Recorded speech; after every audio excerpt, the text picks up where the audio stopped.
हाय, hello, नमस्कार. कसे आहात सगळे? आजच्या नवीन व्लॉगमध्ये तुमच्या सगळ्यांचं खूप खूप स्वागत. आज आपण बघणार आहोत ऐतिहासिक कामरेश्वर मंदिर. ऐतिहासिक आणि शिवकालीन वारसा लाभलेल्या भोर तालुक्यातील भाटघर धरणात कामरेश्वर हे शंकराला समर्पित असलेले प्राचीन मंदिर आहे. 1928मध्ये इंग्रजांनी धरणाचे काम केल्यानंतर मंदिर पाण्याखाली गेले होते. वर्षातील 10 महिने धरणाच्या पाण्याखाली असलेलं हे मंदिर पाणी कमी झाल्यावर दिसू लागतं. मे व जून महिन्यात भाविकांना या मंदिरात जाऊन दर्शन घेता येतं.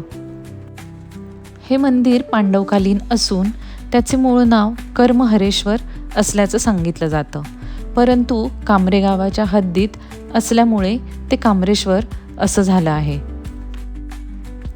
पुण्याहून खेडशिवापूर मार्गे भाटघर धरण, जोगवडे, कामरे बुद्रुक या गावांना येता येते.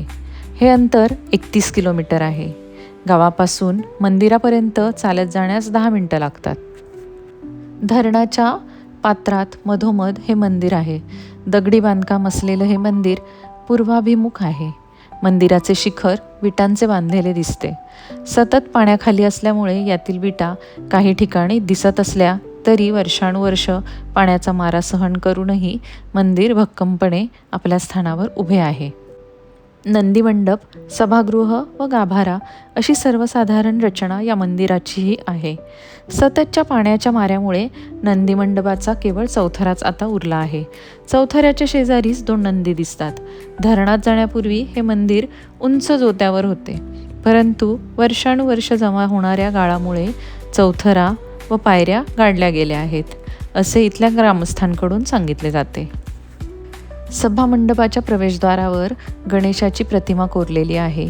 गाभाऱ्यात कामरेश्वराची स्वयंभू शिवपिंड आहे. मात्र सभामंडप व गाभाऱ्यात कायमच पाणी असल्यामुळे ती पाहता येत नाही. शिवपिंडीच्या समोर पार्वतीची मूर्ती आहे. धरणातील पाण्याचा साठा कमी झाल्यानंतर येथील ग्रामस्थांकडून मंदिराची संपूर्ण साफसफाई केली जाते. या काळात ग्रामस्थांकडून येथे पूजा अर्चा होते.